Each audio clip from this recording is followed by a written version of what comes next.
Et c'est le moment de notre grand angle.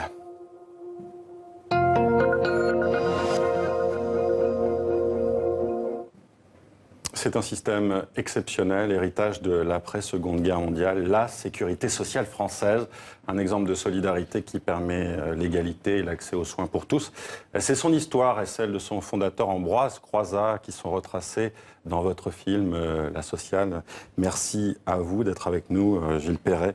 Pourquoi d'abord avoir voulu réaliser ce film? Est-ce que vous connaissiez l'histoire d'Ambroise Croizat? Pas très bien en fait, parce qu'on ne peut pas dire qu'elle a été très enseignée, ni celle de la sécurité sociale. Donc en fait, j'avais fait un film précédent qui était consacré au Conseil national de la résistance et au programme politique qu'en était issu. Et c'est un film qui a beaucoup circulé dans les salles et je me suis rendu compte que dans les salles de cinéma en France, des cinémas plutôt arrêt essai, il n'y avait pas grand monde qui connaissait la mesure phare du programme du Conseil national de la résistance, qu'est la sécurité sociale.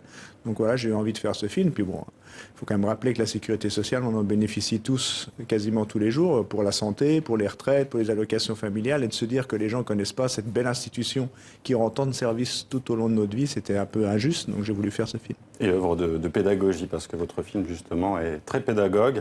Vous rappelez, dans La Sociale, qu'Ambroise Croizat, donc ministre du Travail communiste après la Seconde Guerre mondiale, est celui qui a permis donc de créer en 7 mois seulement la sécurité sociale avec l'aide de Pierre Laroque. Et vous l'avez rappelé, on a un peu oublié Ambroise Croizat au profit de Pierre Laroque et même du général de Gaulle. Pourquoi cet oubli? C'est idéologique, c'est un peu ce qui est sous-entendu, même clairement dit oui, dans votre film. encore aujourd'hui, je crois que c'est un peu difficile de dire que ce sont les communistes et la CGT qui ont mis en place la sécurité sociale. Ils étaient seuls à la barre, la CGT, pendant ces 7 mois pour mettre en place tout ça. Pierre Laroque était le haut fonctionnaire. Pierre Laroque, par contre, bien sûr, qui était quelqu'un de très bien, qui avait la protection sociale chevillée au corps, qui a écrit les ordonnances, mais sans la force politique et la volonté d'Ambroise Croizat et la force du mouvement ouvrier à la libération, c'était impossible de passer ces belles lois.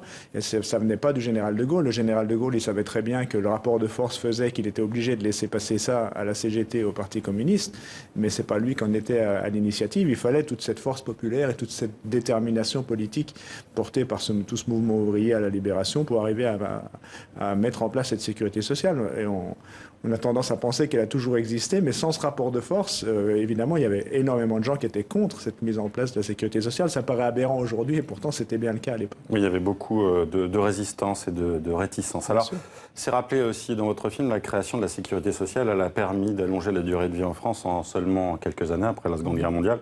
Elle a aussi tout simplement changé la vie de millions de personnes, notamment dans les foyers les plus modestes. Je voudrais qu'on regarde un extrait de votre film où on entend l'historien Michel Étiévant s'exprimer sur ce qu'a changé la création de la sécurité sociale. Regardez. La sécurité sociale, ça n'est rien que le droit de vivre. Et pour moi, Croizat, c'est d'abord ça.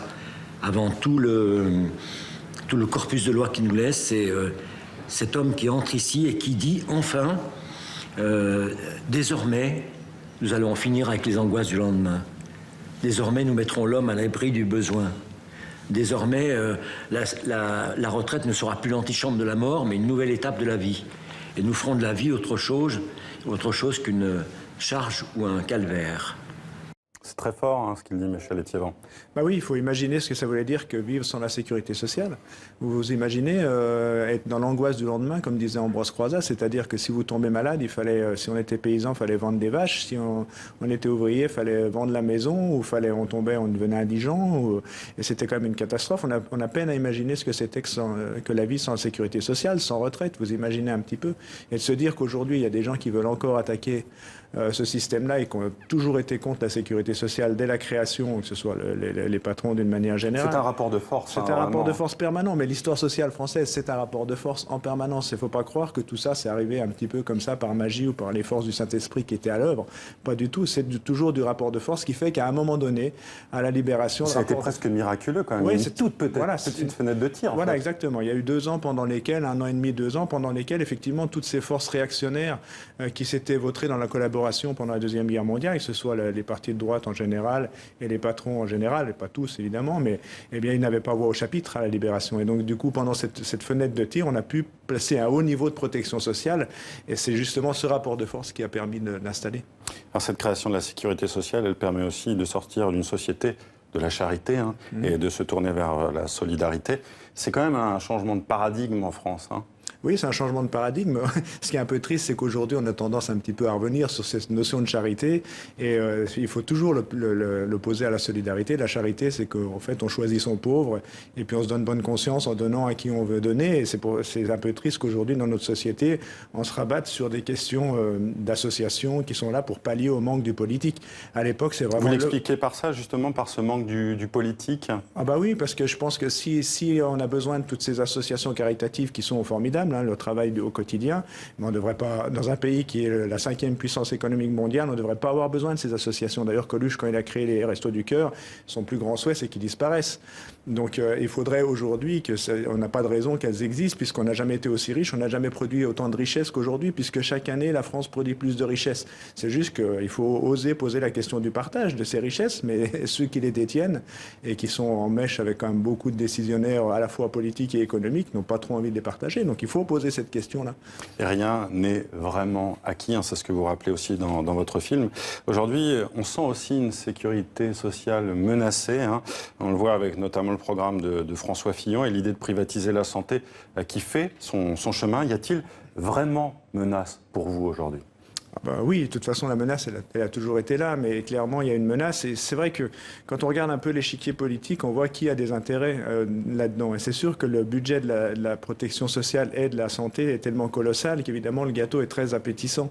Et quand on voit aussi qu'il y a des hauts responsables politiques du côté des Républicains qu'on départ dans les cliniques et que les médecins libéraux sont très présents à l'Assemblée nationale, c'est compliqué de poser ça. Donc, effectivement, elle est très menacée. La décision de François Fillon, qui était dans son programme, qui a été retirée, c'était de confier ce qu'il disait entre guillemets la bobologie, donc on pourrait croire que c'est quelque chose qui est un peu anecdotique dans le budget de la santé, ouais. Les petits soins, c'est quasiment la moitié du budget de la santé, qui serait confié à des complémentaires santé, mutuelles ou assurances privées, qui sont des systèmes qui coûtent plus cher, puisque c'est 25% de frais de fonctionnement, alors que la Sécu c'est que 6%, et puis surtout qui sont plus inégalitaires, puisque votre complémentaire santé, vous choisissez ce que vous pouvez vous payer, et donc du coup, alors que la Sécu, on cotise selon nos moyens, puis c'est un pourcentage de nos revenus. Donc c'est la moitié du budget de la santé qui va être plus inégalitaire, donc ça va risquer de créer beaucoup de pauvreté, puis diminuer l'espérance de vie chez les people. Marisol Touraine l'a chiffré très rapidement, elle a dit que ça coûterait par foyer 3 200 € par an. Oui, c'est sûr. Bon, après, je n'oublie pas non plus que certaines décisions de Marisol Touraine et de certains députés socialistes, il y a quelques années en arrière, avaient signé à peu près la même tribune que ce que préconise François Fillon. Mais enfin, c'est comme ça. Après, il ne faut pas mettre tout le monde, évidemment, dans le même... Il y a aussi des mutuelles qui sont très sincères, qui ne font pas de profit, mais en même temps, elles sont en train de perdre des parts de marché. C'est pas sûr qu'elles gagnent la bataille. Alors, dans votre film, c'est bien expliqué, le système de santé est devenu au fil des dérégulations, notamment au début des années 80. On voit Ronald Reagan, Margaret Thatcher, un marché donc économique comme un autre. Et je vous propose de voir un autre extrait de votre film où Anne Gervais, médecin à l'hôpital Bichat, explique le coût réel du traitement contre l'hépatite C. Regardez. Est-ce que chaque patient qui va avoir un traitement pour l'hépatite C doit passer par une réunion de concertation pluridisciplinaire ? Oui, parce que c'est extrêmement contrôlé. Tu as besoin de l'équipe en général pour en poser vraiment les indications, être dans les clous et que le remboursement soit fait. C'est des traitements qui valent 48 000 € pour 12 semaines, tu vois. Ah oui, qui sont produits $150. Voilà. C'est un peu invraisemblable. Alors on vous répond oui, mais c'est parce que ça sauve les gens, ça fait gagner tellement d'années de vie que c'est coût efficace.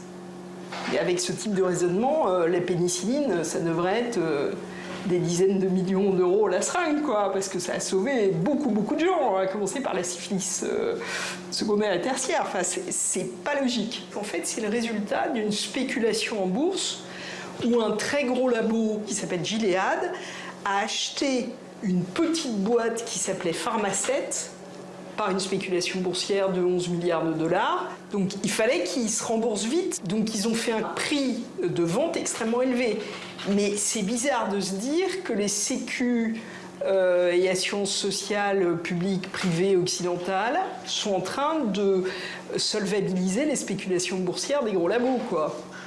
C'est un peu bizarre.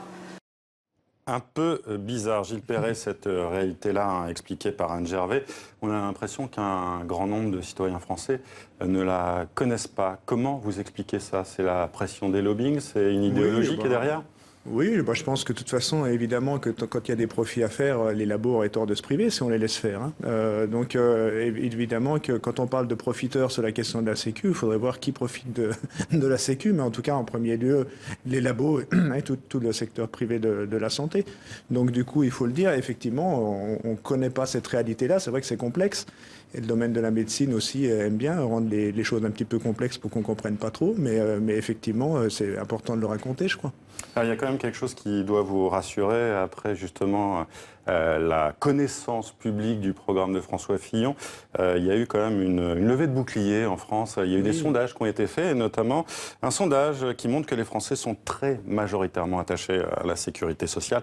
84% le trouvent bon et meilleur que dans d'autres pays, selon un sondage Odoxa, donc paru il y a 3 semaines. Ça vous rassure, ça? Oui, non, mais à ce niveau-là, j'avais pas trop besoin d'être rassuré. C'est d'ailleurs ce qui la sauve, la sécurité sociale. Parce que c'est justement ce capital sympathie. Parce qu'il faut quand même vous dire qu'à l'intérieur de la sécurité sociale, depuis plusieurs décennies, les directeurs successifs ont été des agents zélés pour administrer, pour morceler, pour quantifier, pour dérembourser. Donc, si vous voulez, les dézingueurs de la Sécu, si on veut parler un peu de façon pas très correcte, ils sont à la fois à l'intérieur et à l'extérieur par les libéraux qui ont bien compris qu'un budget qui équivaut à 1,5 fois le budget de l'État, il y avait quand même de l'argent à se faire, quoi. Donc, effectivement, elle est attaquée de toutes parts. Et ce qui la sauve, c'est le capital sympathie. C'est des gens et des assurés sociaux qui, eux, font bloc. On voit bien, effectivement, en ce moment, que la question, ça fait quand même 3 semaines qu'elle est dans l'actualité, et François Fillon a du mal à s'en sortir. Il ne sait pas comment justifier son rétropédalage vis-à-vis de son électorat de droite, parce qu'il avait dit qu'il ne reculerait pas. En même temps, il voit bien que une majorité de Français est vraiment attachée à cette sécurité sociale, donc c'est compliqué pour lui. Tant mieux. Et nous, avec le film, on circule un petit peu partout en France, parce qu'il faut dire que c'est quand même un film de cinéma dans lequel on peut rigoler, on peut être ému, on peut être en colère.